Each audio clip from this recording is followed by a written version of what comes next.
KONI dan Percasi Kabupaten Pali menggelar kompetisi catur tingkat SD, SMP, SMA dan umum se-Kabupaten Pali dan seprovinsi Sumsel. Kegiatan ini merupakan agenda rutin Persatuan Catur Indonesia atau Percasi yang digelar setiap tahunnya. Kali ini bertempat di Gedung Orkes Kota Pendopo.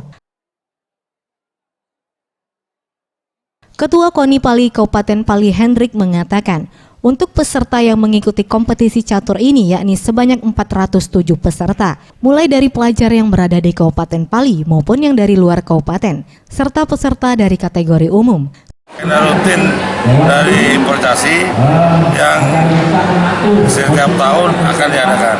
Kabupaten Pali, anak-anak seluruh Kabupaten Pali dan anak-anak seluruh kabupaten kota yang ada di Provinsi Sumatera Selatan. Ini memperebutkan Piala Ketua Umum KONI yang kedua.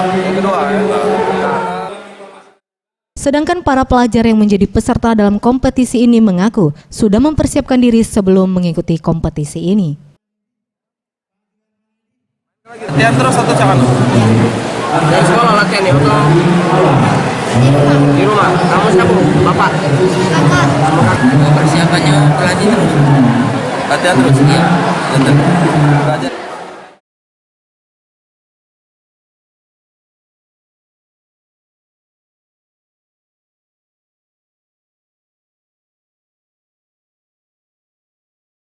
Boris Simbolon, Sriwijaya TV.